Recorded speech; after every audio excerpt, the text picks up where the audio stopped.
Hello everyone, it is time for this week's live stream. It feels like we haven't done one in forever and it's only been 2 weeks.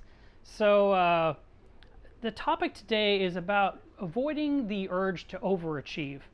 And we're going to get into that in a couple of minutes, but first I just wanted to touch on the Reef diary that I've been working on for the last couple of weeks. And I've already seen some of your feedback, of course, and I appreciate that. And I hope that it continues to inspire you. At the same time, it's kind of a beast because well, it leads in today's topic. It's really easy to get caught up in I want to do this and I want to do that and I want to do these two things and I want to add these two things, and you're actually doing so much that it's detrimental to the aquarium. So I wanted to get into that today and kind of discuss the danger of doing this and to find that balance point where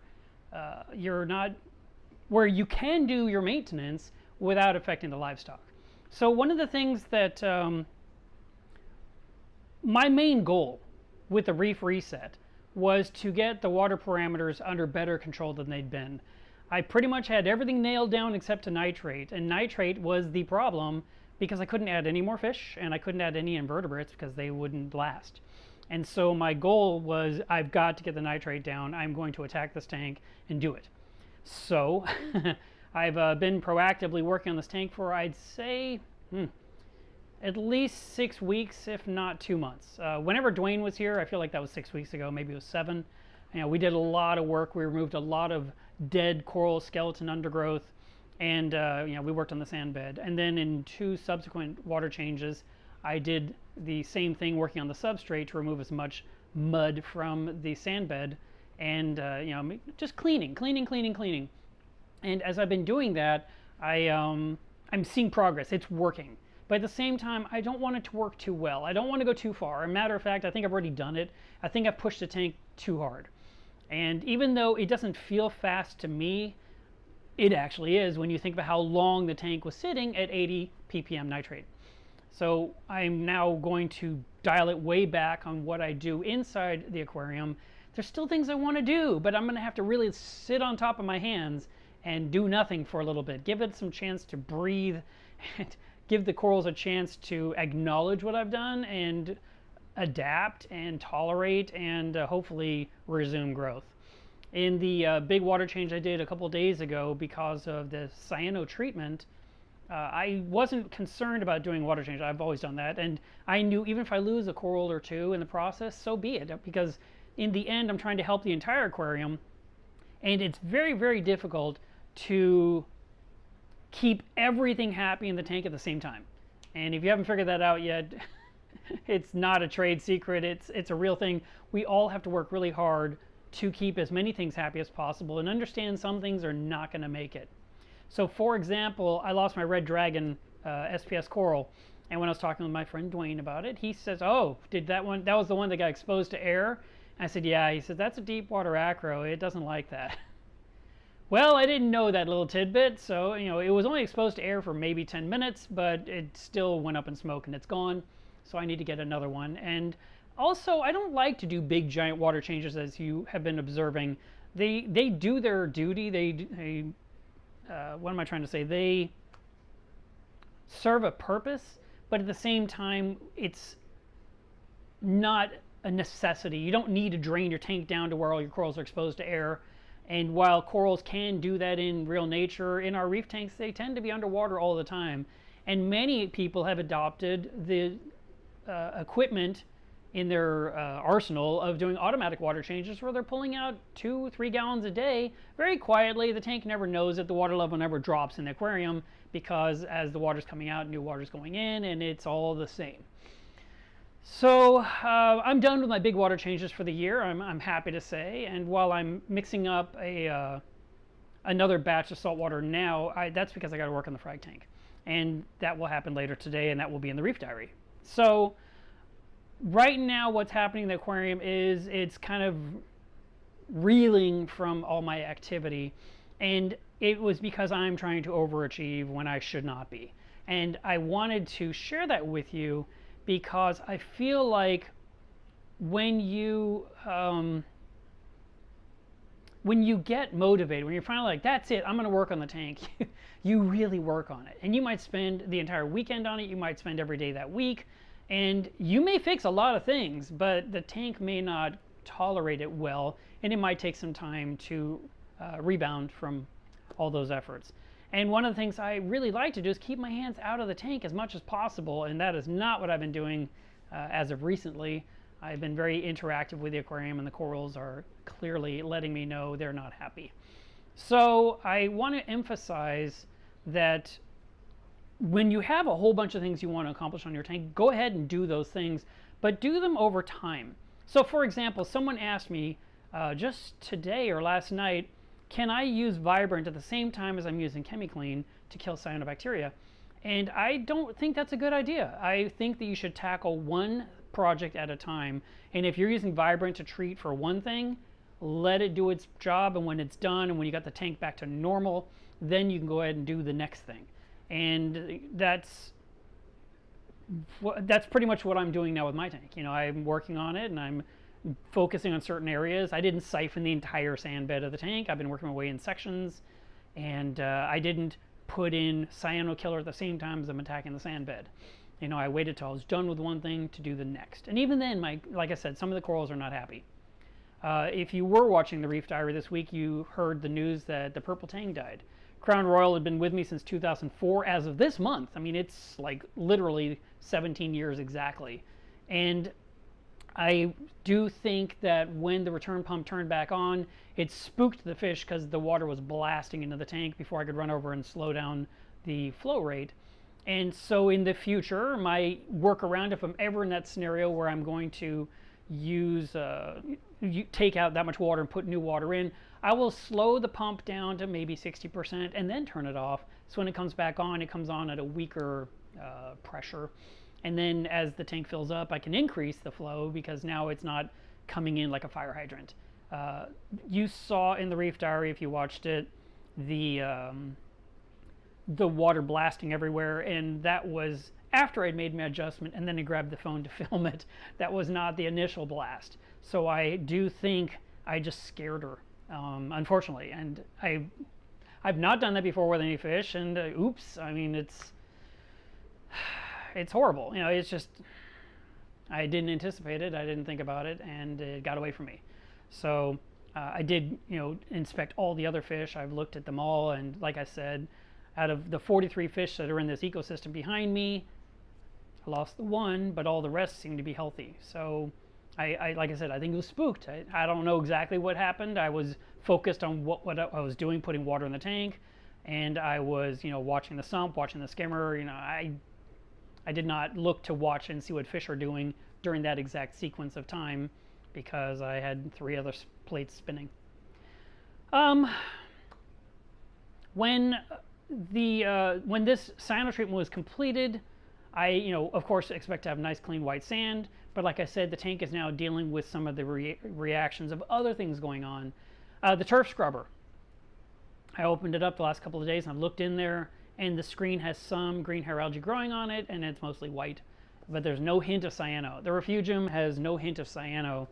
The tank itself doesn't. It just needs some more cleaning, but I'm going to leave it be for a little bit. Things I want to do is I want to put in live rock enhance to make my rock look nice and clean, but I probably should wait about a month. Something I need to do now, and I'm a little bit nervous about, is putting in Prodibio right now on the tail end of all these things, but it's time. And it's strontium and iodine, and then Bioptem and Biodigest. And I might just do it anyway today because I don't think that's going to suddenly do anything to the tank because I've been doing it every 15 days for a decade. I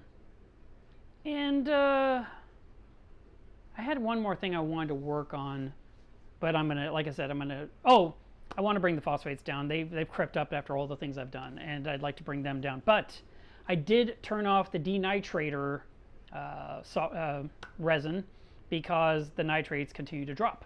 I checked today with both my lovely API kit, so many of you like to attack me on, as well as my ELOS kit, and they're both showing that my range is lower than it was yesterday. So I'm stopping. I'm not going to say my nitrate is at 10, but it was 80 a few months, you know, for a long time, And then over the last couple of months, I brought it down and down and down, and now it's somewhere around 10. It's under 15 as far as I'm concerned. And so I feel like now just stop. Don't do any more. I don't want to bottom it out. I don't want to remove it entirely. I just wanted to have it down low enough to where I could add more anthias, or I could add cleaner shrimp. I could add pistol shrimp. You know, I mean, there's things I could put in the tank that are nice and enjoyable. And up till now, when I introduced something new, it didn't go so well. So I wanted to get that resolved, which I feel I have. And now I need to just get my hands away from the aquarium. That does not mean you can't clean your pumps, you can't clean your skimmer, you can't remove filter socks. Keep doing the maintenance. That stuff's still important for your aquarium. But the reaching in and doing things all the time and disturbing the bacteria, that's the thing that I'm recommending. Slow down on and let the tank just kind of heal from what you're doing. So it's a really short topic. I mean, there's not a lot to it other than don't overlap things and don't just go full tilt with your list of 20 items and try to knock out all 20 in rapid succession, because that's not how it works in the ocean, and it's not going to work that way in your aquarium, unfortunately. Now, if you can prove me wrong and you want to do a video and show me how you did it all in one big swing, I'm not going to recommend it or encourage you. I mean, if some people like a challenge, but I would just really encourage you to take your time and try to enjoy the ride and to avoid the frustrations, the losses that can happen. I mean, it's not the end of the world. I had the Red Dragon for maybe 2 months, and it was doing perfectly fine. I have great pictures of it, but I watched it go up in smoke over the last, yesterday. So I will just get another one because I want that coral, and that was my first time to get it. So that's okay. But I don't want to see any more corals going up, going downhill. I just want to see everything do well. I have some news. I went ahead and I ordered some pumps to sell for my website that I haven't actually used myself, which usually my mantra is that if I use it, then I sell it. But I saw this video that a guy did in the UK. I think he's in England, but I could be wrong.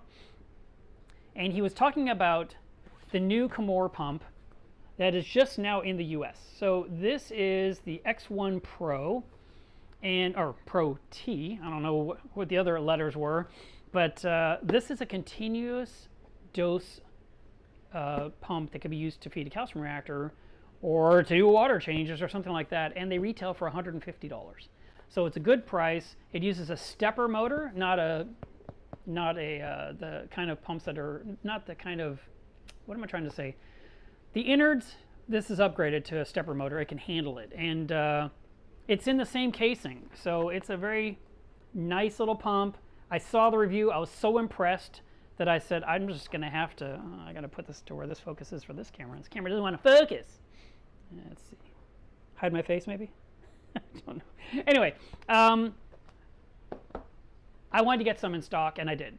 When I was reading all the comments, everyone says, I can't find it in the US. So I called my supplier and said, hey, can we get these? And they said yes. So I ordered a few. That's like 6 or something. So if you're interested in getting one, contact me, which you can through my website at sales@milosreef.com. And I can get you hooked up on these until they're gone. But and you can tell me how much you love them. The guy that did the review, he used it for weeks before he released his video, and I was really, really impressed with what he put it through. And he took it apart. You know how sometimes you get sometimes you'll see, not sometimes you'll get. Sometimes you will see a video of like someone that got the brand new iPhone and they break it open like on day one, and they're like looking at all the insides. I can't imagine doing that. And so he got this brand new pump, and he took it all apart and showed the inside, and he opened another one of the other type of Comore pump and had them side by side to show you the difference. And yeah, so it was such a good review, I decided to buy some to sell because I figured some people in the US are going to want this pump. All right, we are only 14 minutes in, and I do want to answer questions, and I don't want to stand here talking all day like I normally do because I do have more things to accomplish. But I do want to also say that getting the batteries hooked up to the Reef tank last night or yesterday afternoon is such a relief mentally that I got that accomplished, because that was one of those things that really should have been done sooner and has been waiting for several months for me to attack it. And I was glad to finally do so. And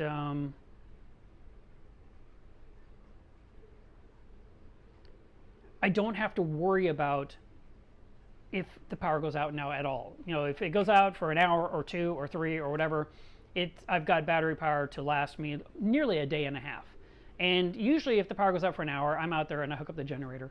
But now I don't have to jump out of my chair. I can take my time about it and I can deal with it. Or if I'm, you know, visiting my grandson and I'm gone for the entire day, and let's say the power's out for 8 hours for some crazy reason, I don't have to worry about it. And I'm really happy with how that's set up. Okay, so I am going to be right back. Thanks guys for watching, and I will see you on Instagram later.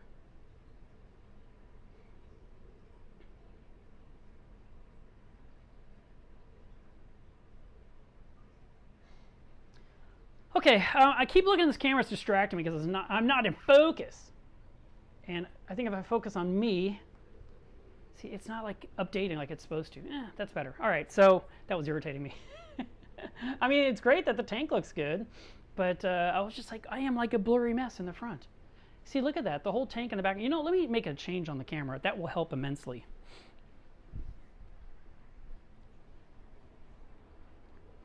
We change this f-stop to something like way more like that.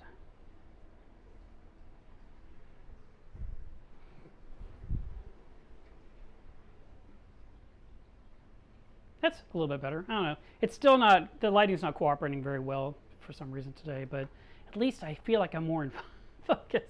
Some of you watch this on a huge TV and you've got this big blurry guy in the front. It's ridiculous. So let me jump up to the questions. And, you know, if you want to delve more into this overachieving thing and ask more questions, or you have some insights, feel free to bring that up now. I'll throw them up on the screen for everyone to see. Okay. Wow, I'm so glad we finished that stream on Instagram. The phone just slid down and hit the floor. All right. Let's see. Farmed Frag says, I need something to kill blue clove polyps. You know, I think there actually is something out there that does it. You should stick that question in Google and see what you get. Because I know of something, but I sure can't remember what it was, where someone did a specific thing like flatworm exit, got rid of them or something. But I don't recall it. Let's see. Yeah, Eric, I'm sorry about that. Clearly, it was not intentional to lose the red dragon. But it did go away, and it's now removed from the tank and put in the trash. I didn't even leave it. I did not even leave the skeleton in the tank to grow algae. I was like, nope. Actually, one of the things I want to do next, tank-wise, is to add more cleanup crew. It's definitely time. I have some snails, but not nearly enough. So Eric asks, how long can you keep a batch of mixed salt water in storage? If it's in a sealed container, it's good for 4 to 6 weeks, possibly longer. You used to be able to buy, or maybe still can, buy boxes of salt water from Petco that had an expiration date on them, so that kind of gave you a clue how long it was good in a box. And Two Little Fishies sell salt water in a box too, so maybe their websites would specify how long, but like I said, that's a sealed container. There's no circulation. It's just a jug that you pull off the shelf and you use. Now, if you were to make your own salt water in a barrel, like, you know, like I do, then all I recommend is you keep it circulating at all times. You can put a lid on top. You can invert the lid if it's a trash can lid, so it's like a dome. And that way, as water tries to evaporate, it condenses on the lid and drips right back down. It doesn't change the salinity, and it keeps everything out from getting in there. You know, you don't want any kind of particulates or contaminants to get into your clean salt water. So keeping it circulated is key. It doesn't have to necessarily be heated. I mean, just depends how you use your salt water. But if it's the midwinter and you're wanting water to be relatively close to your tank, you could have heaters in there at all times, so it's ready to rock and roll. But I have used salt water that I've had in my big container for months. You know, I could have it in there for 2 or 3 months and I'm still using it. All I do is I always check to see what the alkalinity is of the salt water before I use it. And invariably, doesn't matter how long I wait. If I wait a week or 3 weeks or 2 months, alkalinity is always much lower while it's just sitting in there tumbling in the container in circulation. So I buffer it out with soda ash before I use it.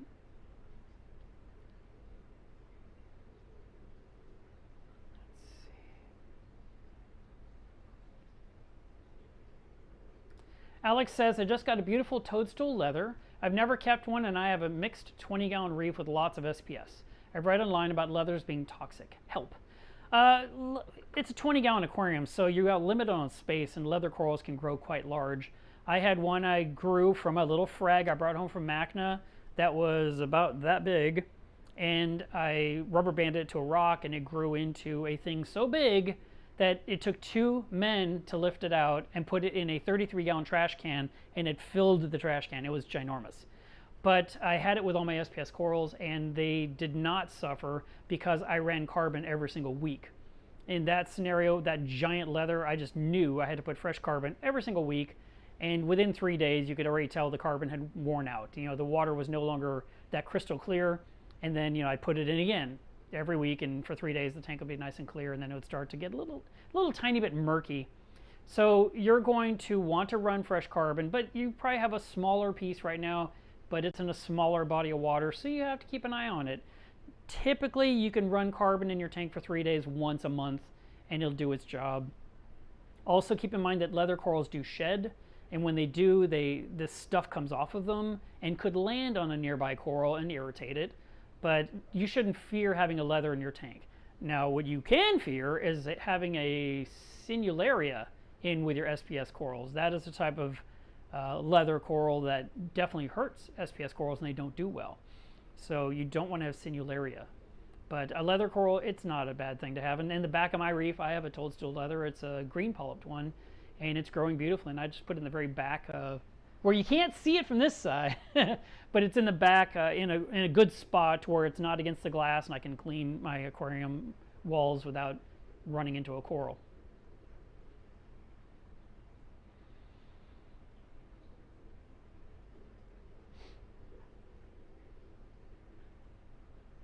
Marcus says, any thoughts on the X1 Pro 2 Wi-Fi dosing pump?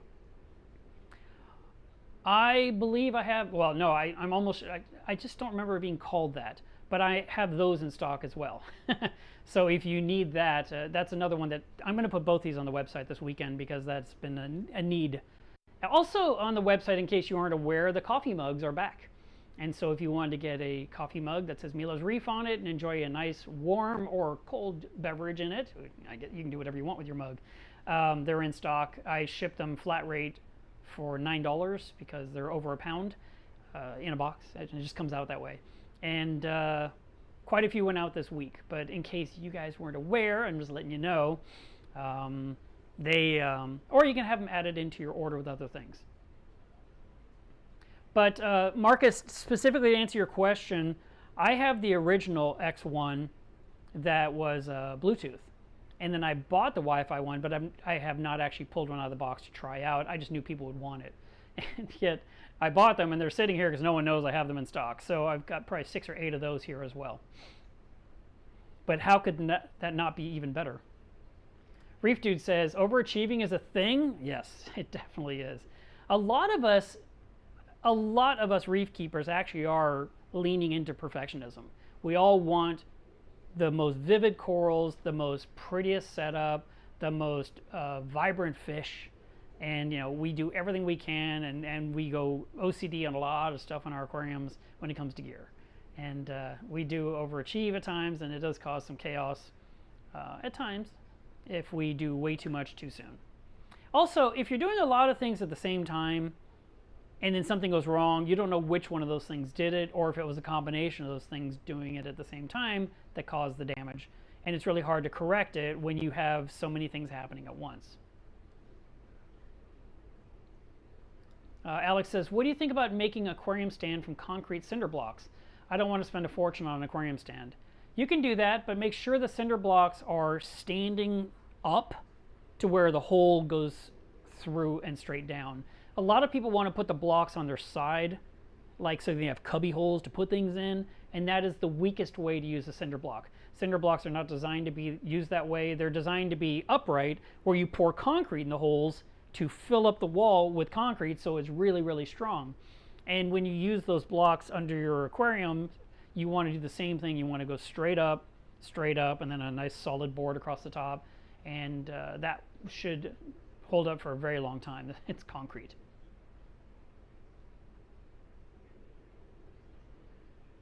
Is pulling two 20 amp circuits just for reef tank overachieving? Nope. Nope, that's a good idea. I actually like having a couple of circuits going to one aquarium.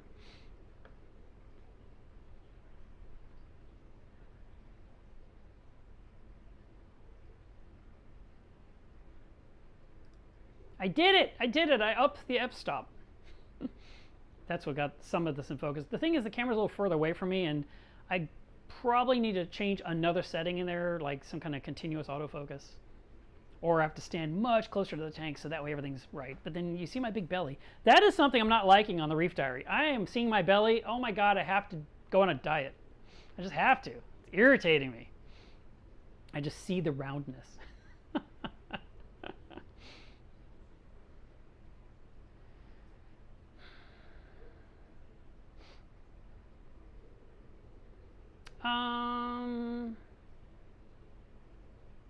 Okay, so Bradley has a comment. I'm going to share it.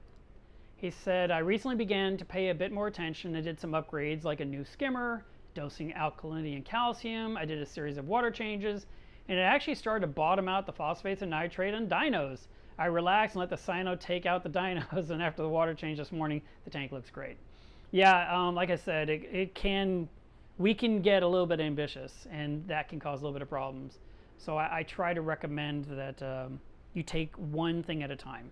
And that's an important lesson, because we may also say, I only have this many hours this week to work on the aquarium. It may be your time constraint is so tight that you're like, I must accomplish these things. But maybe accomplish the one that is the worst offender first, and then hold off a week or two, and then tackle the next offender and kind of work your way that way. It's hard. It really is. I mean, I see every flaw in my aquarium, and I'm always looking for, solutions, and I'm looking to handle it. And sometimes I just kind of bite my tongue and just kind of tolerate it and try to pay attention to all the other good things going on in the aquarium and not worry about the few things that are irritating me. And that works for a good long while because I'm pretty patient.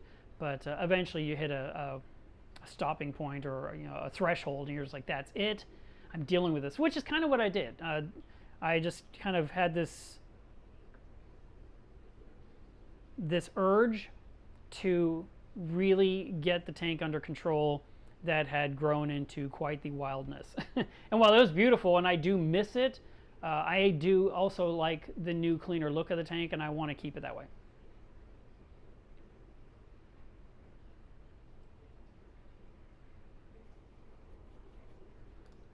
Sinularia is a toxic coral for SPS corals. Yeah. I'm racking my brain to make sure I'm saying the right coral. I'm 95% sure I'm saying the right one. But there is a specific leather coral that is terrible for SPS corals and should not be in the same tank.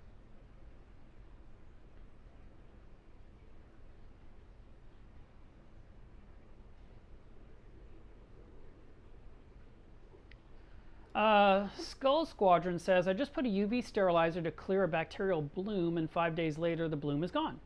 If I remove the UV sterilizer, will it come back? I've heard it's bad to run it all the time. There are some people out there that run UV sterilizers all the time, or they run them 12 hours a day. I tend to think that they're best for like a quarantine tank, because that's usually when you have something you're trying to kill, which would be any kind of bacteria that makes it across the bulb.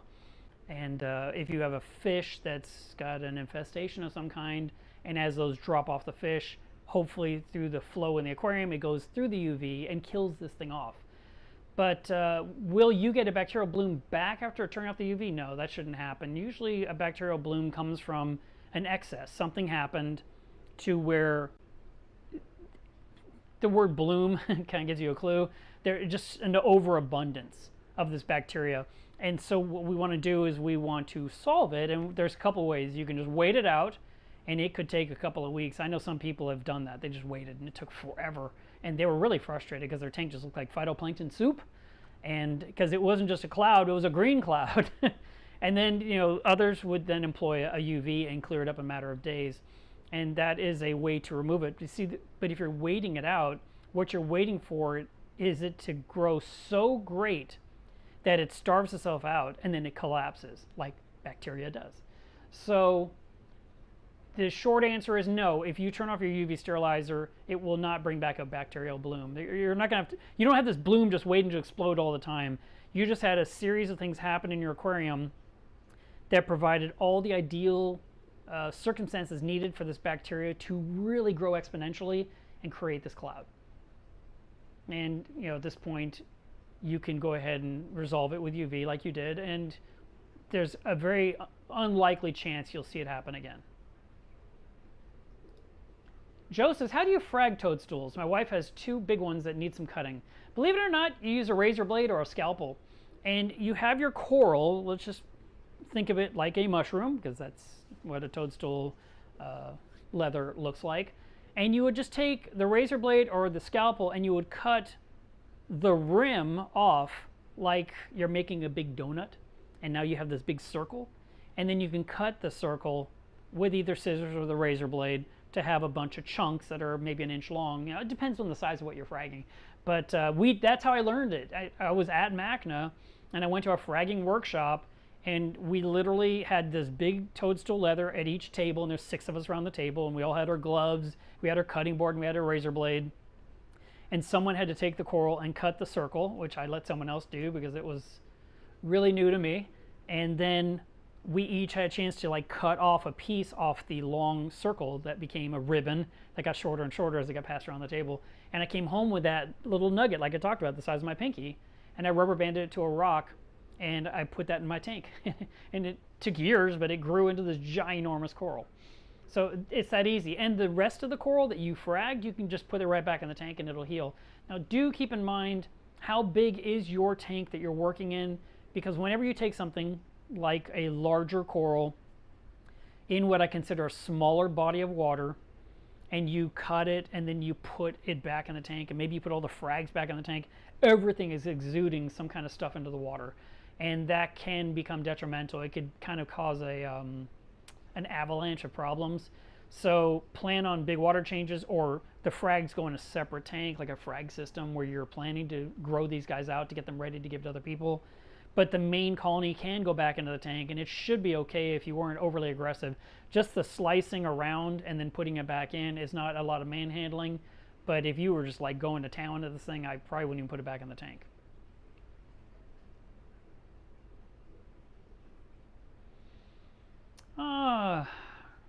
Kaustuv, I think is his name, is here from Denmark. And he said, would you recommend hydrating coral foods like Refroids in tank water for a few minutes before you feed? Yeah, you definitely can. It's a simple thing to do. And that way when you pour it in, it doesn't stay on the surface to where it could potentially go down the overflow and into the sump and into a filter sock. And that way it can be poured in the tank, or even you could pull it up in syringes or a turkey baster and squirt that food toward different corals in the tank if you like. But no, that's a good method.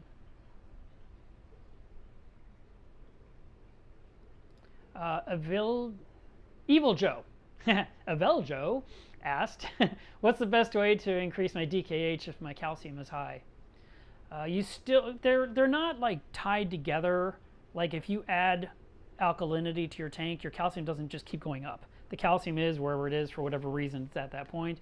You can definitely add alkalinity to your tank to bring up that number and raise the DKH. Now, if you're using some kind of an all-in-one solution, or if you're using kalkwasser to maintain both of these at the same time, that would be the problem. But if you, let's say, had, because that's what I think you're doing. That's my hunch, is that you're either using water changes alone, and now you're finding that this number has just risen. But alkaline can be purchased anywhere, in powder form or in liquid form, and you can actually dose just alkalinity to the tank on a daily basis until you hit that number you're trying to hit. And the calcium, don't add any more for now, And if you are dosing caulk washer, perhaps stop for a little bit so the calcium can come down a little bit. And that will take care of the problem.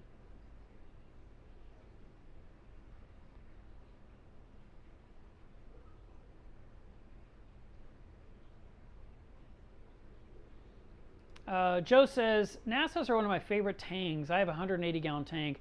Would a NASA be okay in there? Live Aquarium says 180, but I know they get big. Well, yeah, it'll go in 180, especially if we can get a smaller one.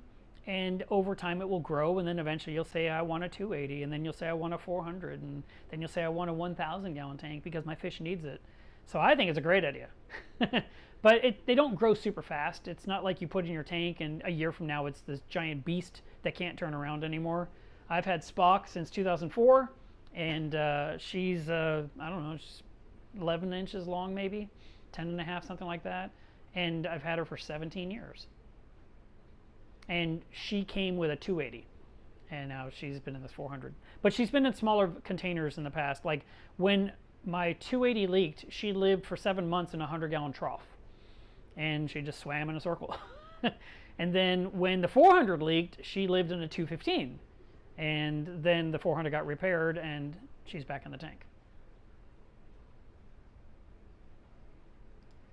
I just keep wanting to say her name wrong. So Evil Joe, he asked, how do I like for the sky fixture? I actually love them. I'm just kind of a little confused on some of my programming, and I was trying to mess with it today right before the live stream, and I've got to figure out what I'm doing wrong because it's clearly user error. But I was able to get a color that works with the camera. That it seems close, but I don't know. It's not. I've done better in the past, and I can't figure out what I did last time. I've forgotten apparently. So I will reach out to someone at Neptune and have them walk me through it, or bug Dwayne or something. But yeah, I was using just the code in Apex Fusion to control it, and then when I started using the app to do it, I can't figure out how to get back into my Fusion code, even though I thought I did it last night, but clearly I did not, because today nothing did what I wanted to do. And I was like, oh, come on, I gotta do the live stream. I don't have time for this. Andreas says, it's the dad bod. It's all the rage. Don't change. Oh, I don't like it. I want less. I don't. Okay, so every one of you relate to this because we all say we're always overweight. I mean, everyone does. But for me, like, you bend over to tie your shoes and your stomach's in the way. I hate that. I do. I hear myself grunting. I'm like, God, I'm an old man over here. It's got to stop. I've got to get this under control.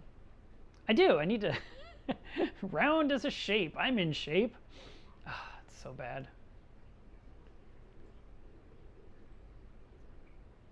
Tracy fell asleep during the YouTube. Wake up! Sorry, guys. I didn't mean to blow your eardrums off.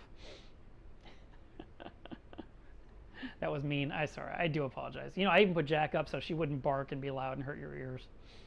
She was literally barking as I was about to hit the start button today, and I was like, ooh. So she went to the bedroom, and I just closed the door. It was funny. She went on her own. She's like, oh, it's one of those days. He's going to get on that YouTube thing again.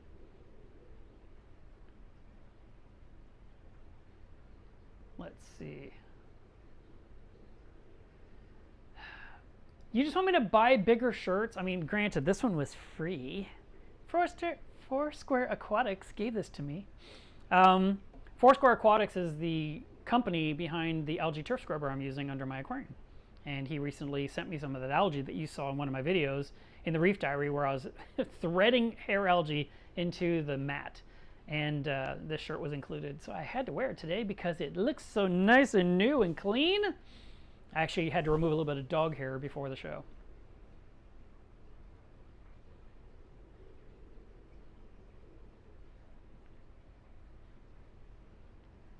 Let's see.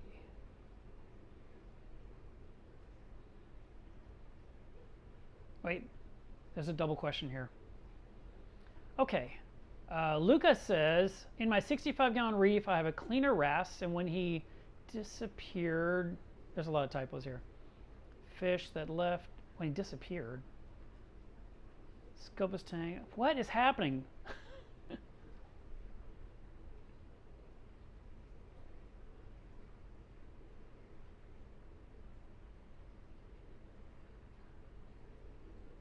Okay, I think the question is, if I were to add more smaller fish in the tank, would the cleaner wrasse be out more often maybe? Like it's hiding because of the Scopus tang? It's fearful? How long have you had this cleaner wrasse? This is, I guess, my first question. And then it should be a pretty social fish. It'll go around and visit everybody. The cleaner wrasse I got a year ago, or whenever I got that, he goes up to the tangs, and he goes up to the anthias, and he goes up to the pajama cardinals, and he even checks out the skunks a little bit, even though they don't really tolerate it. And it could be hiding in the rockwork for some reason. I don't know why, but it should come out, and it may be just different times of day, and you're just missing it.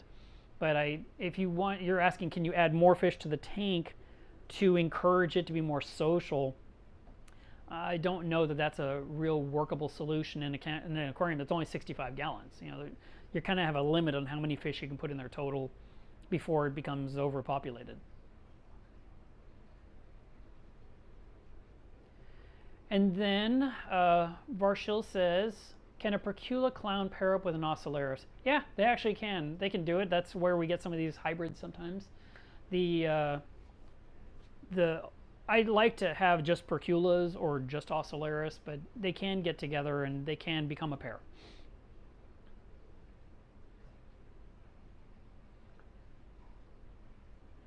Marcus says, everyone's always talking about tangs and bigger fish. What are your favorite tiny reef fish?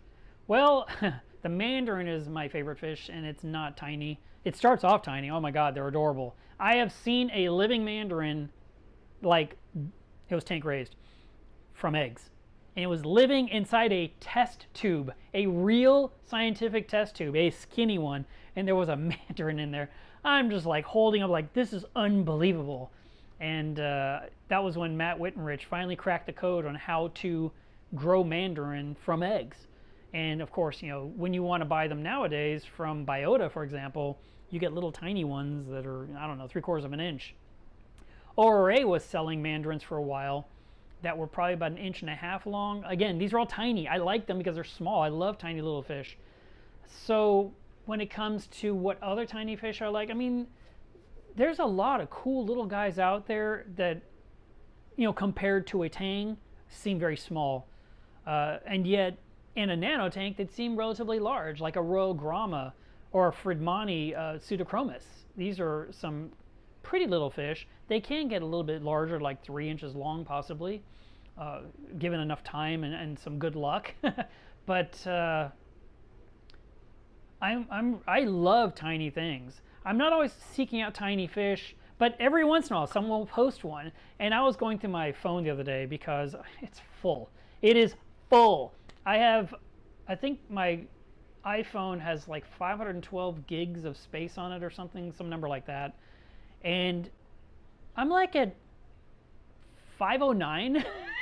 It's like maxed out. So I was going back through my videos, hoping delete some videos and make some space, because videos got to take up more space than pictures.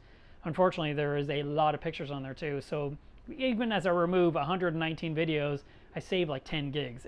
There's way too much stuff on that phone. But anyway, the point I'm saying is that as I was going back through all these old ones, I saw a picture of a human hand, which might have been mine, holding a little tiny itty bitty fish in my palm that you normally would see in normal aquarium size.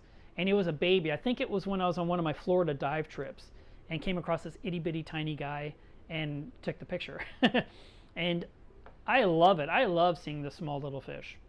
I also love seeing, I'm going to delve into invertebrates, like when you see freshly hatched peppermint shrimp.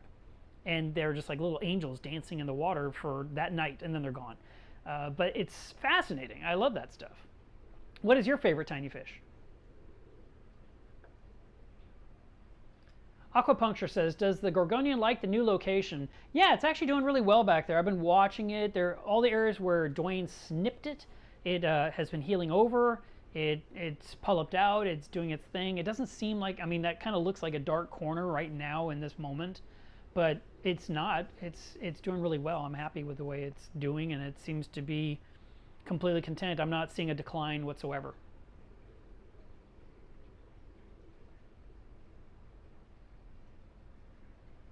Congratulations, Thomas. That's great. He said his reef tank turned 1 year old this last Sunday.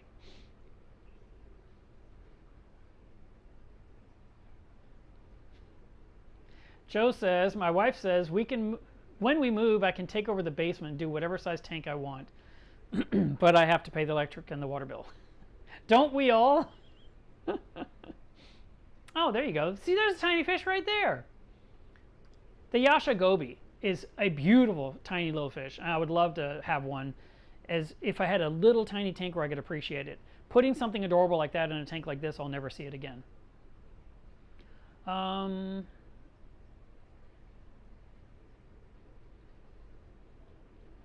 So Testable says, would a Yasha and candy cane shrimp in a 5-gallon display also be able to fit a firefish? Yeah, I mean, it'll fit, but you have to cover it because the firefish will jump out. Those are all little tiny ones. So that's a good, that would be a nice little pairing. That would look pretty. I'd like it. Man Cave says, I have 3 skies coming in for the 180. How do they compare to the Radions? They're just designed differently. They have a bigger panel on them than a Radion, so there's more light spread. And on my tank, I would guess I would have had to have probably 5 or 6 Radions to cover my tank, and I was able to do it with 3 skies.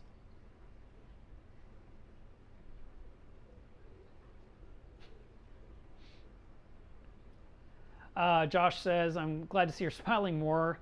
And my question about nitrates is, I know you love them more than anyone. Does nitrate impede SPS growth, or is it mainly PO4?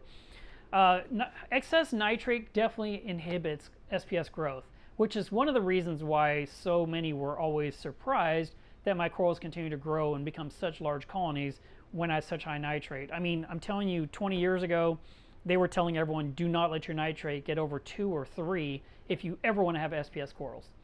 And I don't intentionally want nitrate. I never did. And and I've mentioned this before, but I, for a long time, thought I had very low nitrate, like maybe 7, and it turns out my test kit was false. And then there was a time before that, years ago, before I did the vodka dosing, because I used vodka dosing to bring my nitrate down. And in that one, I was reading the kit incorrectly. And I had Habib from Salifert telling me at Macna, you're still doing it wrong. And I was like, what? And he said, you keep looking from above, you got to look through the side, or it was vice versa, whichever. It doesn't even matter, because no matter how I do it, it's always wrong. So I like my API test kit. I can't mess it up. I just love bringing up API because it just riles everyone up so much. They're just like, not API, it's horrible. I remember going to the guy that ran the booth at, where was it? Macna, Aquashella, Reefapalooza, one of those. And there was the API booth, and the guy was sitting there, and I said, how do you tolerate everyone coming over here complaining about how much they hate API kits? And he said, we are the #1 test kit seller in the world. Everyone buys APIs, so yeah, there's going to be some complainers. And I was like, man, it seems like everyone hates these things. I use a couple of them. I'll use ammonia, I'll use nitrate. I'll use nitrite. I don't care. I mean, that works fine. It does the job.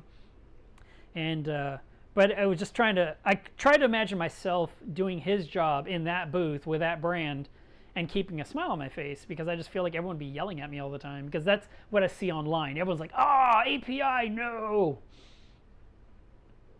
But it does work. It's not super accurate. It can be incorrect.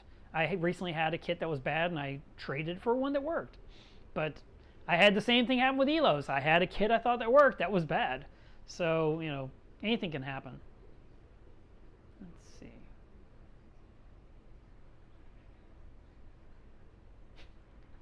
Hillbilly Reefer's got it. He says, just zoom in the camera some more and no more belly. Exactly. Just that would be my cure.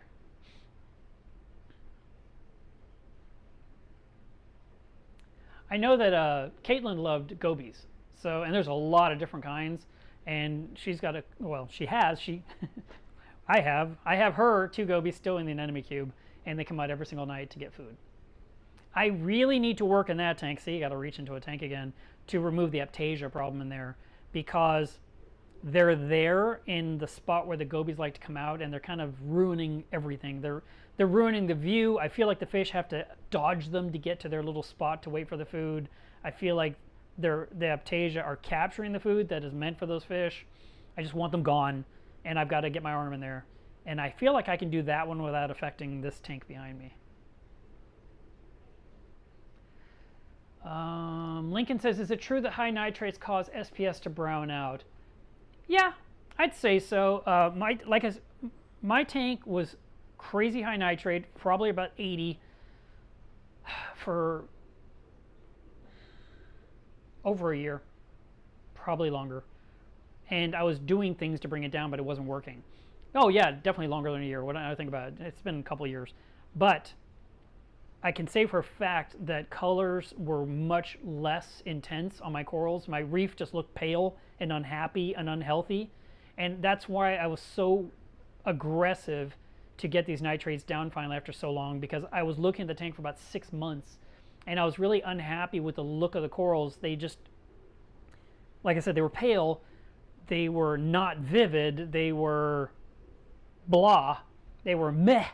And I'd look at everyone else's pictures, you know, and all their videos, and everyone's corals just look so healthy and happy, and I'm just like, ugh, why don't my corals look like that? Sure, they're big, but they're not happy, they're not healthy. And so I wanted to go in there and get that one number under control finally after so long. And so now the corals that have lived in that high nitrate are now living in a much lower nitrate. They're going to have to readapt. And that is why I need to kind of like now leave the tank alone a little bit and kind of let things just settle and give them a chance to breathe. And, you know, hopefully in 6 to 8 weeks, everything will just kind of look good, is my hope.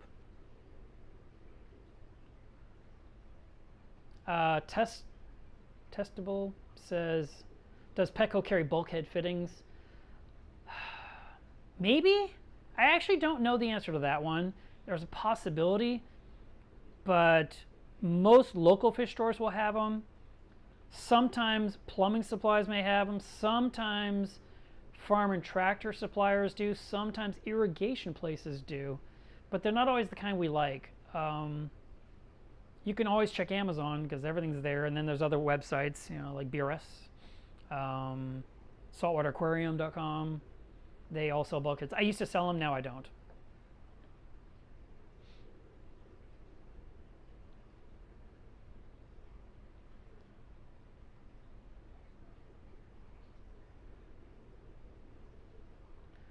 Okay, I think Luca rewrote his question. So he had a cleaner wrasse for 6 months, and he didn't see him for a few days, so he thought he died. And the Scopus tang is hiding. So would smaller fish get him, the Scopus, to come out more? And the water volume is 180 gallons. More fish doesn't usually make a fish suddenly, I don't know. Yes and no. Yes and no.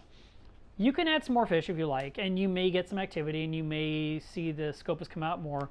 There's got to be a reason why it's being so timid. Something has changed to where it is hiding.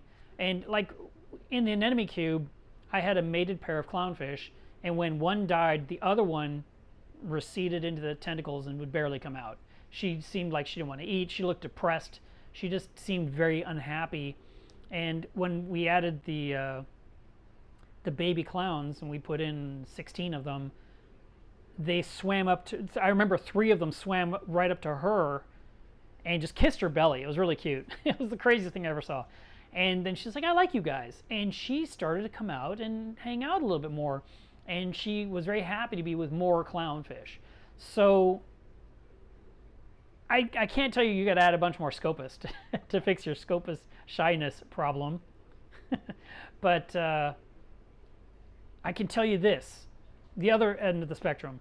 So Spock, who's been with me forever, she always rules the tank. She swims everywhere. And I came home from a show that was up in Oklahoma, and there was this one tank on display at the show that was only going to be there for 3 days or 2 days, whatever it was. And it was just filled with chromis. It was beautiful. There was like 100 chromis just swimming everywhere. And I said, how much for all the chromis? And he said, for you. And, of course, he does the whole thing. And whatever, I just bought them. And I came home with this big bag of chromas. I was super excited. And I poured them into the tank, and they were like confetti. It was fantastic. I just loved it. It felt like a real reef.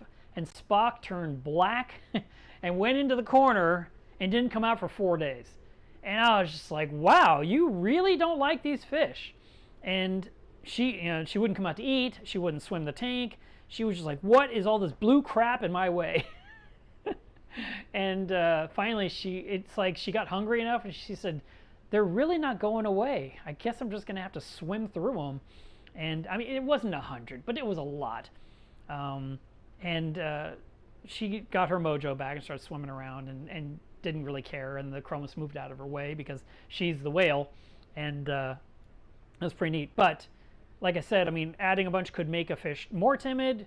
Adding more fish could make it come out. It's kind of a 50-50, who knows what's going to happen scenario.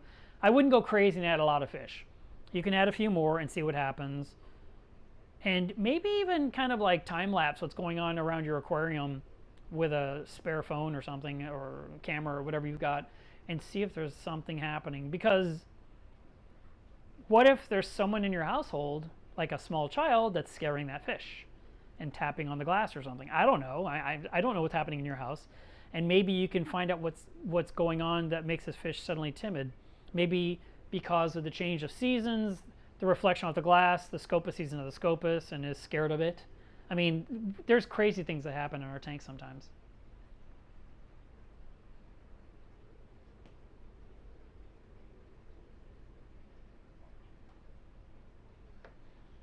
Adam says, how is the scrubber going? I'm considering one of these for my 220.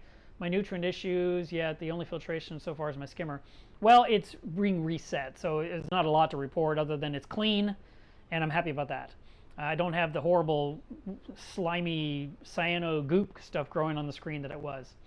And so I'm glad that that's all been eliminated.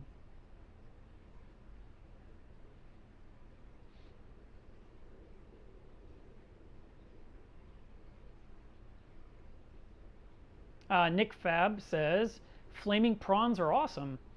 Just so expensive, and you need more than a few of them if you want to see them. Yeah, they are like a 1-inch fish, and they have this dorsal, and they're gorgeous. And when you see a picture, like, oh my God, I must have this. Well, it's better to just buy the picture and hang it on the wall and just say, did you know that's in the ocean? Than it is to put one in your aquarium and never see it again.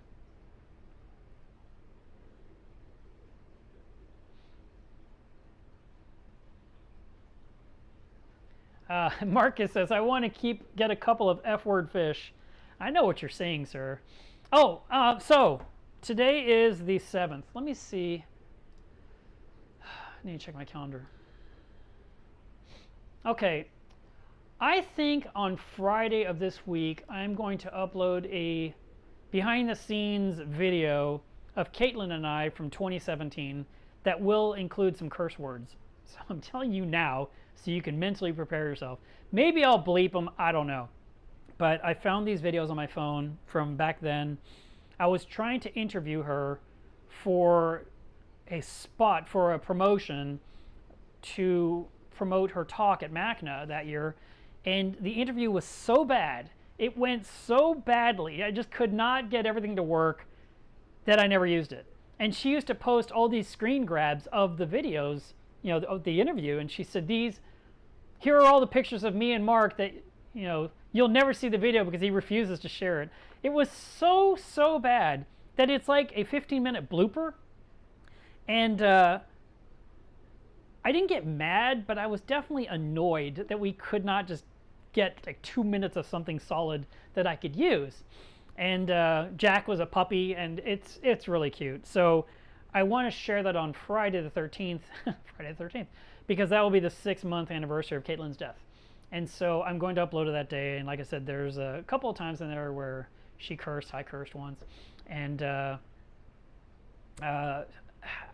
just feel like the world should see it. I don't know. It was funny to me. Hopefully you'll like it. So something to look forward to this week. Now, speaking of this fish that shall not be said out loud on YouTube, yeah, we bought 3, and they were together for a couple of days, and then there was 2, and then there was 1, And then the ice storm happened, and I never saw any of them ever. I kept hoping they were still living inside the bommy and maybe getting food in there and just being super shy, but I never see a hint of one. So I'm pretty sure there is none of those Helfriki pseudochromis in my tank at all. But and they're expensive. They're like, you know, the purple firefish is something like $80 a piece or $85 a piece. I remember I spent hundreds getting those, and they just didn't do well in my tank for whatever reason. And might have done better if they'd been in Caitlin's own tank, a little small aquarium that didn't have a lot of hiding spots. You know, like she was really liking the small nano tanks that had a floating rock with the sand open on the bottom, and you could see gobies and shrimp and stuff doing things down there. And she wanted to do something like that. That was on her list for this year of things to do.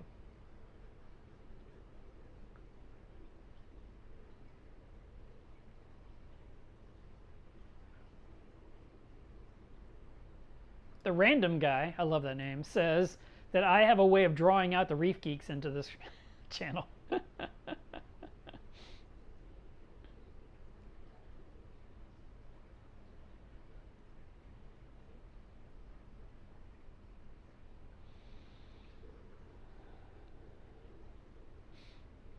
Daniel says, I recently got an itch to switch my LED T5 setup to metal halides.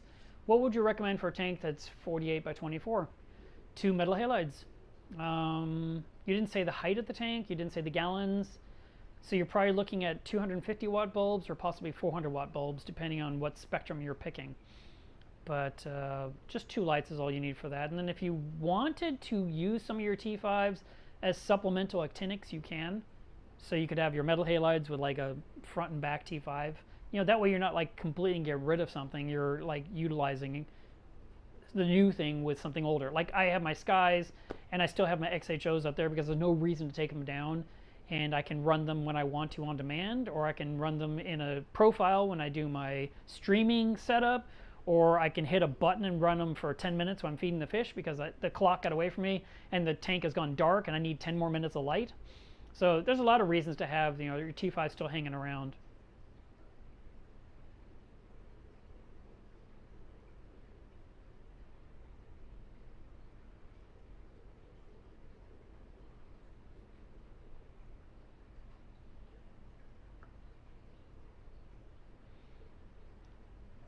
Brendan says, one perk of being cool with the fish store employees is when you want something, they'll get it.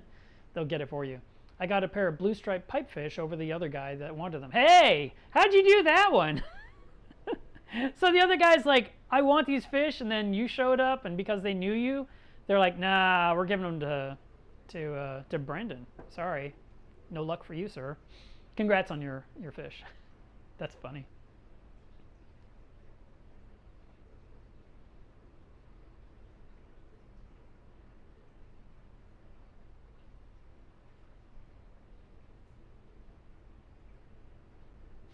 Andrea says I should post it without the bleeps.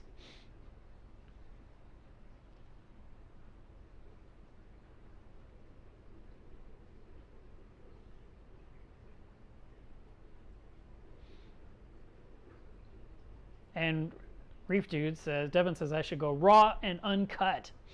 Yeah, I mean, I just want to paste them together and just upload. That's all I want to do. So I just figure we'll do it on the 6-month anniversary. I bet a bunch of people are going to just, if they're not watching this stream, they're like, what is this video? Where'd this come from? What does that have to do with anything?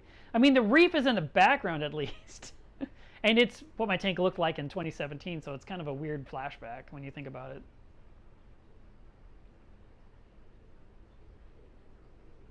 Joshua, thank you very much. He says he loves the Reef Diary and the new look in the tank.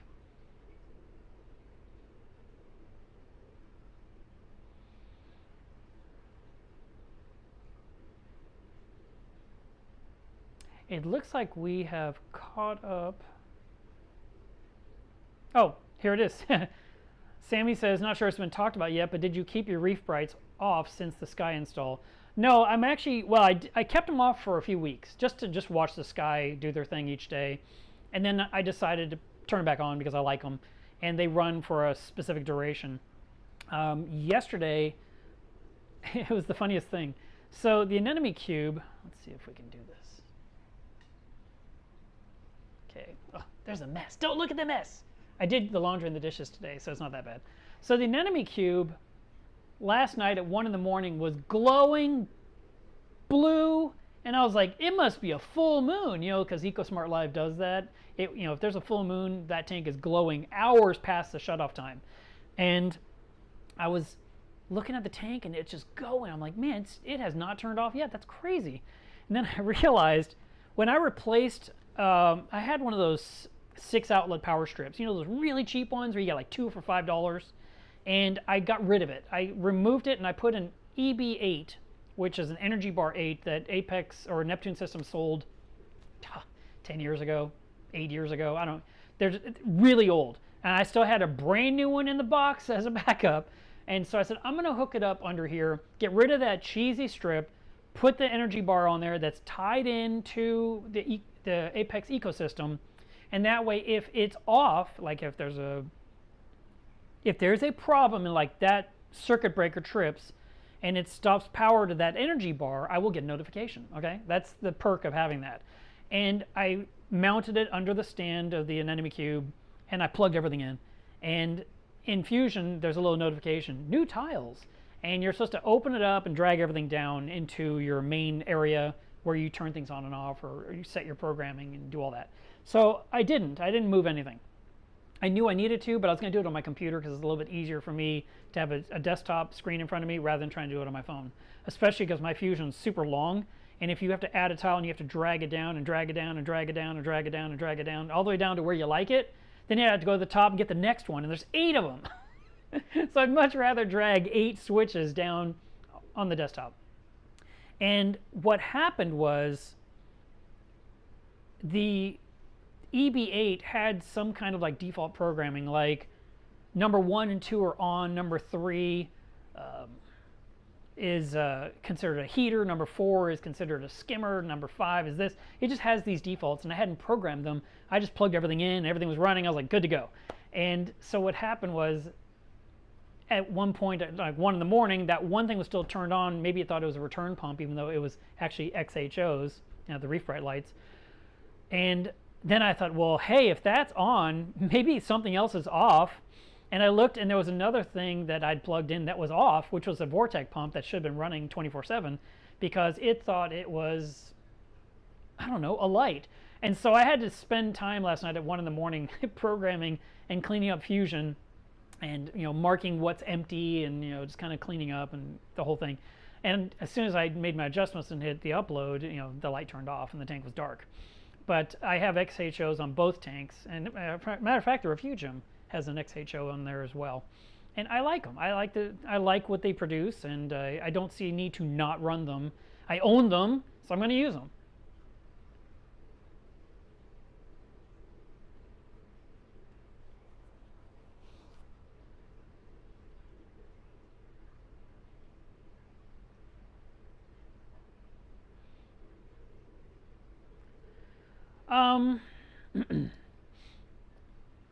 Testable says, I heard you say firefish don't do well long term. Is that just all of them, or just the Helfriki? Because I was going to put one in with my Yasha pistol tank.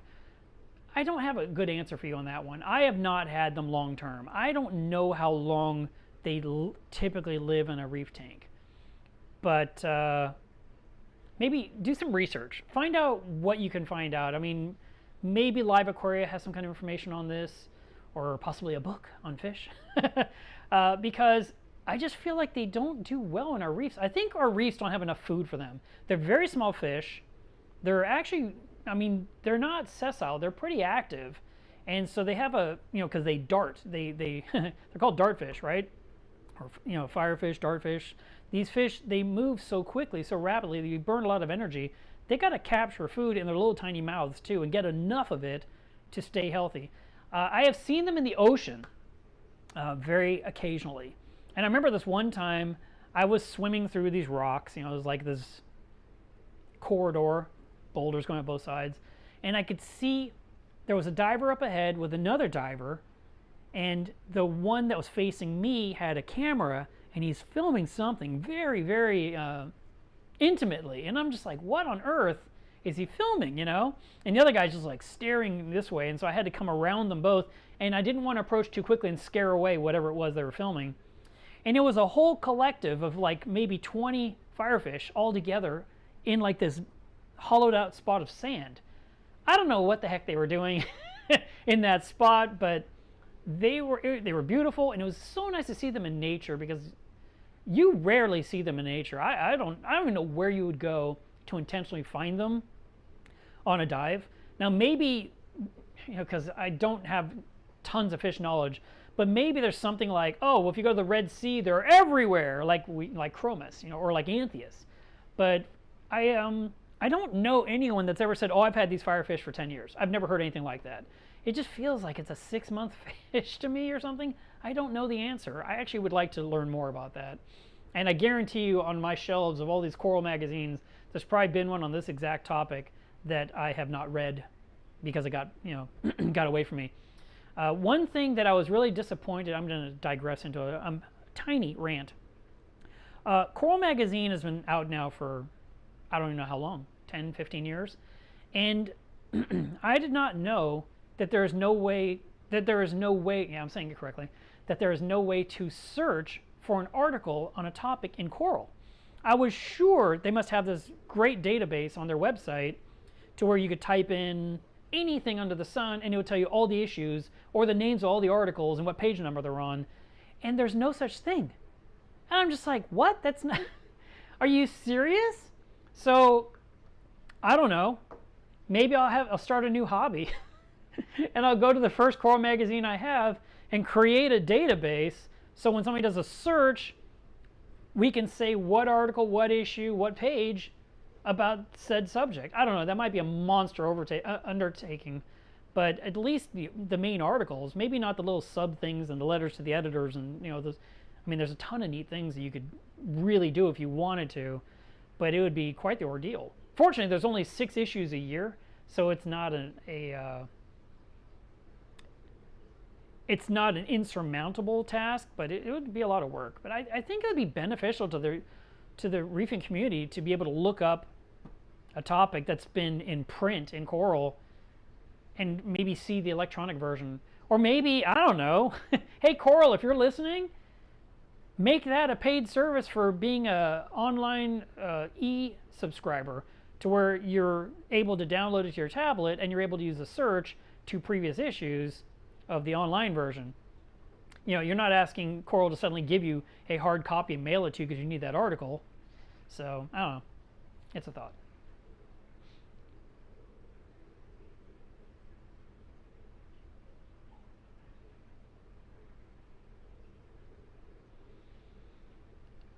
Brian says, what setting do you have the lights on right now for the Neptune sky? I think what I picked for this one, and it still doesn't, I mean, it looks good to my eye. It really does look good right now. But as I'm looking over my shoulder on the screen, it looks all blown out for some reason. But if I get over here, it seems to, the lighting works out better. This I think was photo mode, and then I went into custom and adjusted it to pull down the blue and pull down the violet and punch up the green and the white. And I put it to around 65%, and that seemed to be a good look for the show today. But I have this profile called streaming, and I just turn it on and everything goes where it belongs, and it didn't do it. So I tried the other profiles and none of them did it. And I was like, oh. So I've got to figure out what I changed and get it back to the way it works. Joshua says, what is your favorite coral? I would say I still really like the sun coral. I haven't had any in a long time. And I'll probably get some again at some point in the near future because I'm itching for sun corals again. They're so pretty, and there's 2 kinds. There is the kind that just looks like a ball, and then there's the kind that's branching. And the ones that are called black sun corals, they're not black at all. They're actually a hunter green. They're really pretty, and their polyps are just phenomenal. The striations, the texture, it's just so neat. And I had those for a while in my little tiny frag tank back in the day. And one night I actually saw them spawning in the tank, and that's actually video of that on this channel. If you go digging, you'll find that video, and you can see the Tubastria spawning. There we go. Lucas says he's had a firefish for 2.5 years. Thank you for saying that. I'm happy to hear it. And he said when he looked it up that they have an average lifespan of 3 to 4 years. So that's not so bad. I don't know why I thought it was shorter. But for me, I've never had much luck. And I don't try very often. I think I got a few with the 280 that were with me for a while, and then one day you just didn't see them. And then we added some last winter, and they didn't do well. So Marcus says that he can't find it. The mug, it's on the website. It's if you go searching, actually in the website, when you're in the shop, anywhere in the shop, there's a search box. Just type in the mug, and boom, it'll show up for you. Or you can just go into dry goods and then Reef wares, and you'll see it there with all the t-shirts. Or maybe Andre will put a link here in the chat. Hamada said that he had the firefish for the longest was 1 year and 5 months.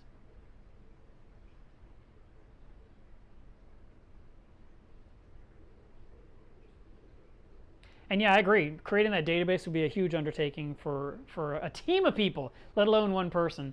I just really wish I could quickly find things in Coral that have been talked about, especially since I have all the hard copies. I could do a search and then go grab that issue and find that article and read what I need to know about that one thing. Like, for example, I think we were talking about amino acids, and I was talking to Matt Peterson, who's the editor, and I said to him, hey, how do I find the amino acid articles Coral has done? And he was like, well, unfortunately. I was like, what? And that's where the whole thing came. I was like, there's no actual search thing to where you can find it, and it just wasn't complete enough for what I expected. I mean, I'm not exactly asking it to be a wiki, where it has every single word, but I want to be able to just find things and then go find that issue and read up. I mean, that's the benefit. Brooks says you can search Coral Magazine, but I don't think it's the search that I'm thinking of. So I don't know, I'll double check. But I do know, I mean, when I was talking with the actual editor, he says, yeah, it doesn't do what you're wanting. And I was just thinking, that's not possible. Taylor says the tank looks so much better under the new lights. Well, thank you, Taylor. I appreciate that. I love the look of the tank under these lights. Oh, so let me say a couple things about the tank today. While there are a couple of corals that are pissed at me right now, as I mentioned before, I am seeing a lot better coloration in things over the last 2 months. And the anemone was much more pale and white, and now it's getting a rich tan coloration to the tentacles, and the hammers, the greener is more rich. There's some paleness going on here because I just did the cyano treatment, but I took some pictures a few days ago. Matter of fact, I could share those with you now because I have not used them. Why don't I do that? Why don't we throw some pictures on the screen? This will be an ordeal. Okay, we'll do some eye candy. If you're listening to this, you're going to miss out. You have to watch the live stream. So let me find all those pictures from August 4th. So here is an Anacropora. And you can see one little broken spot there on the front. That's where a branch got knocked off. I'm sure the fish were swimming and chasing food and just swam right into it and broke it off. And, oh, that's the wrong thing to do. Can't do that. Here is a branch of blue tort. And it's funny how all the polyps, the actual sockets where the polyps are so bunched together and not spread apart like other corals. This is a branching Tubastria. I'm sorry, branching Sophastria. And I like it because it's got like a green body with these pink mouths. I feel like this will be a really cool coral to get a great macro shot of when the flow is completely off. Oh, I did it again. I double clicked. This one here, I shared it on my personal page. So what you've got going on here is this is two different Montiporas side by side. The one on the right is a Sunset Montipora. The one on the left is a Montipora, maybe Strawberry Fields or something.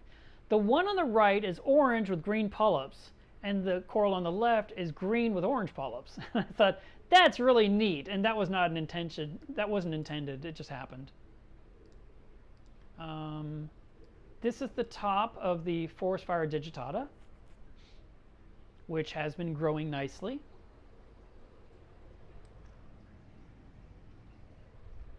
The polyps are out almost all the time, so I'm really happy about that coral. This one here, we don't know what it is. And I know the angle's kind of weird. I'm actually looking down on the 1 inch, at the bottom of that picture, there's like a 1 inch branch standing up, but everything else is puddled out onto the rock work and encrusting. And I asked Dwayne yesterday, what is this one? He says, I have no idea. He says, when I was at your house, I had no idea. It's like, all right. And then this one here has a weird nickname. It's from Seattle. Dwayne brought it. It's in the tricolor Veleta family, but I think he called it PK something. But it's a really nice acro. And then this one here I got from my friend Ryan, and it's gorgeous. I mean, the color's insane. It's got teals and blues and purples. And the funny thing is, Ryan has no idea what that is. He gave me a single frag. I put it in the back of my reef, down on the sand bed after I dipped it, and it turned bone white, but it didn't die. It was polyped out, but it had no color whatsoever. I just must have used too much chemical. And I left it alone, and it got its color back, and I left it alone, and it just grew in the coral graveyard. And then we finally moved it to the front of the tank, and it's just so pretty. I love looking at it. This is the other one I got from Ryan. Same situation. It was sitting on the sand in the back. And it seems to be a smooth skin type of acropora, probably a deep water. And this was another one. He says, I don't know what that is. Because it doesn't look like that in his tank, which is really funny. This one here is the Grape Montipora. The grape color is getting more rich and deep. It was way less intense. So there's some potential there. And then this is one of my chalices that I have. I have 2 or 3 of this green type in my system.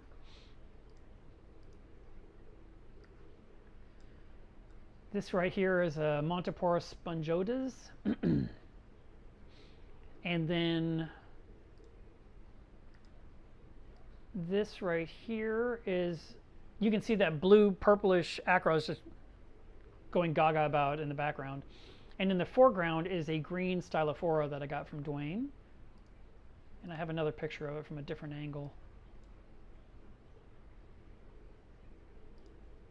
At some point, I'm going to have to remove all these pictures off the screen to get my camera back on. This is my hammer colony that I made Dwayne glue down every single head onto a rock. Such a great idea. This is the giant blue chalice. It's in the middle of my reef. That was, we only saved like a quarter of it. The rest of it was removed to make space in the tank. And I really like the way this one looks. Can you guys hear Jack in the background, or is my microphone not picking her up? She is definitely going off. This is a lime in the sky acro. And then here's another piece of that same coral. That's just the tip. This is my Lithophylon, which is a very slow growing coral. It's green with like blue mouths. And it's kind of really hard to get the right color when it comes to photographing this one. But it's a huge showpiece in the middle of my reef in the front. I can't move it. It has encrusted and it takes forever to grow, and I'm just really happy that it continues to do well in my tank.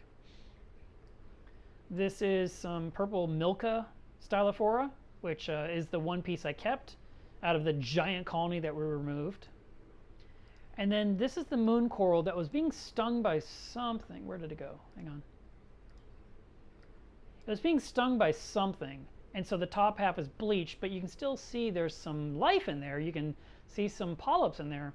So I've been debating, do I want to take it to the saw and cut off the part in the back that's white?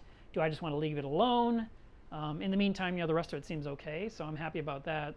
Sometimes it's a waiting game to wait for things to heal up. And that's kind of the frustrating part of the hobby too, because you'll grow something and then you'll see a big hit. You'll lose a lot of it, and you realize you just lost 8 months or 12 months of hard work, or 3 or 6 months of good growth. It's just gone in an overnight, This is an Acan echinata that's in front of the sea bay anemone, And it's mostly orange, and it's got green, but it's got some light blue, it's got some brown. There's like 4 colors in that one image right there. I like it. It's almost camouflage. This is the orange Leptastria, I believe. That for some reason I have the hardest time remembering it. It's a metallic orange. It's really cool. And then you've got those lobos in the background that someone, I think it was Eric, linked me to recently. Says, or maybe it was Mike. They said that's not a lobo anymore. That's such and such. I'm like, what? It's always been a lobo. But they keep changing the names of things. At this year's MACNA, one of the presentations is going to be about coral taxonomy and the changing of the names.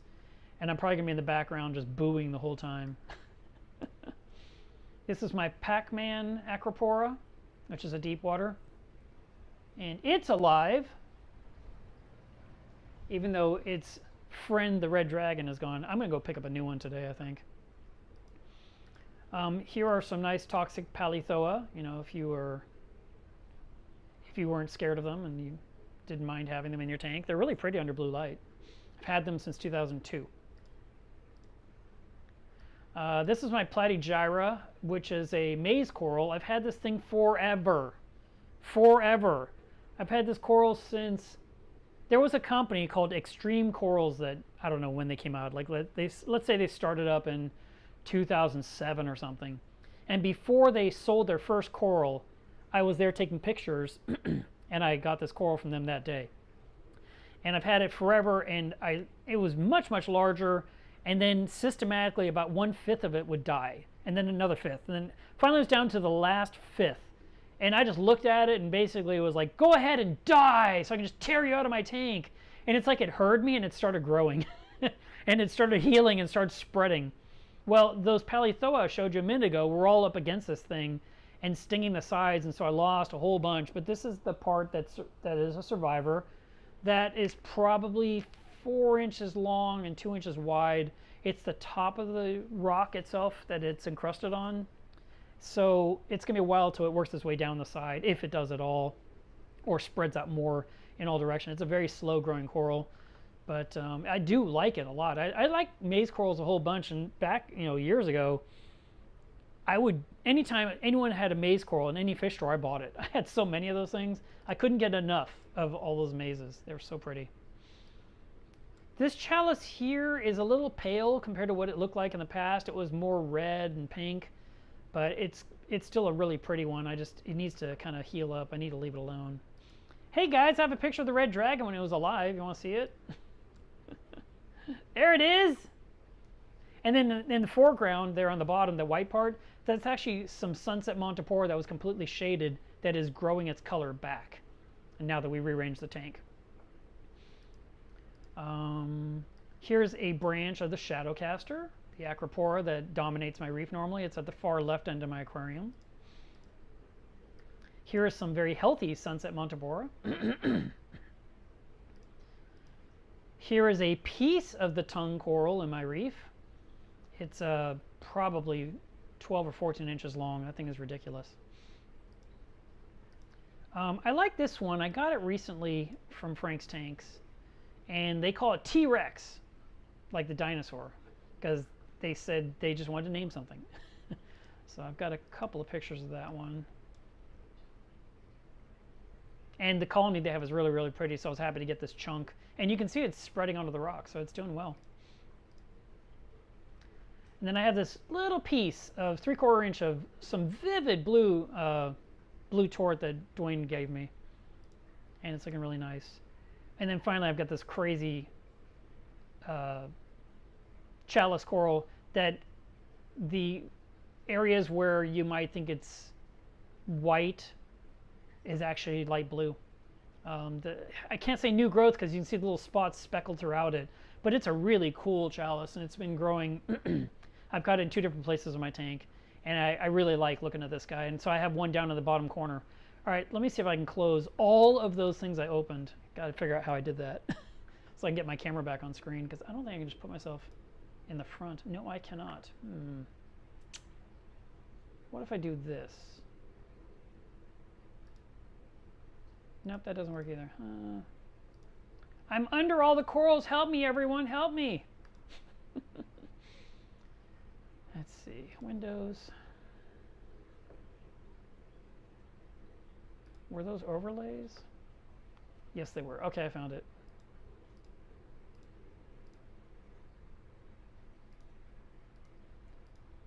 Taking you back through them systematically to get back to me. And then back to your questions. But wait, there's more.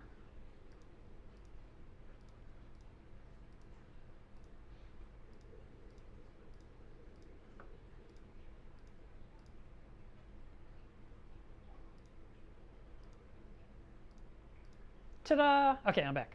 All right. Oh, so you could hear her. I didn't know if it would come through the mic or not. Let's see. Back to the questions.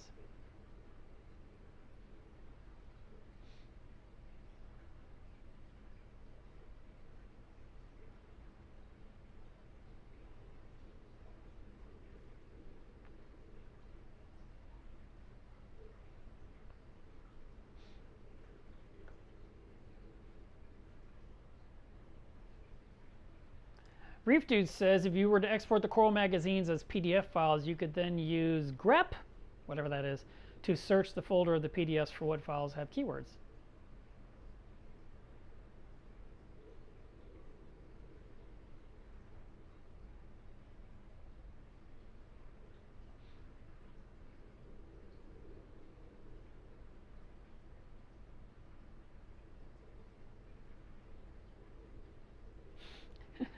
The random guy says, stop it, you're making me so jealous. Look, I bet you have beautiful corals in your tank too. See, the thing you have to keep in mind is that all those pictures were taken from above looking down.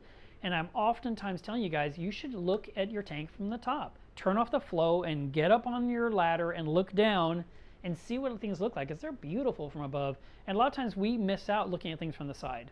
The glass might discolor slightly. The angle's not great. Where the light is here and you're looking from here. So you're not getting the right impact, where if you were above and the lights are looking down and shining down on it, you get the really impressive look of the corals. Pavona, see, Anton, I said it was Pavona too, and somebody says, no, you're not right, that's Leptastria. Like, I don't know. I'll try to find out and get that one sorted, because it's one of those things, you're on the live stream or you're on the phone, you're talking with someone and you say something and then you're like, wait, did I mean that or did I mean something else? So it happens. Howard says, I'm getting ready to break down and redo my 220-gallon reef tank, including replacing my sump. That's a lot of nail biting going on right here. Yep, I agree. That's quite a task. I hope you're going to have someone come over and help you. Daniel says, would you add a carpet anemone to your tank, Mark? I have a real nice Hadney collection. Hadoni, I said it wrong. The red, blue, and green. Well, I think they're gorgeous. I've always liked the look of them, and I like to visit tanks that have them. I know that they're known fish eaters, and I just don't want to take that risk. And also, I have anemones that all tolerate each other, so I don't want to throw in a different one to create a new chemical problem in the system that is completely invisible, called allelopathy, to where chemically they're killing each other and you don't know what's happening because you can't see anything and there's no actual physical contact. It's just they exist in the same body of water. So I'm not going to take that chance. I'm just going to leave it there. Well, guys, we've been streaming for about an hour and a half. I think we're going to stop here so I can get some more things done today. I'm so glad we got a chance to talk and kind of go over some things and answer some questions. And there will be a Reef Diary later tonight, so if you haven't subscribed to this channel yet, if you're just watching this willy-nilly, make sure you are a subscriber. And other than that, oh, one last thing, very important, you have to test your water today. It's so important. It is Water Test Saturday, and I recommend everyone to test their water. Caitlin said, water tests save lives, and she's 100% right. And when we don't test our water, we don't actually know what's going on, and things start falling apart. And then we pull out the test kits. It's already a little bit too late. You're behind the ball that's coming crashing towards you at that point. And we don't want to do that. We want to be ahead of it so we can adjust things. Just like, today I was like, some of these corals don't look that happy. I'm going to check nitrate again, and I know the number. I'm like, okay, and I turned off my nitrate removing resin to stop it from stripping out any more out of the system. So it's really important that you do test your water and grab your kits, do your job. And I'm talking to you, Jerry. Jerry, I know you have these test kits. You need to do it. Other than that, I hope you have a great weekend, and I will see you guys again next week. Bye.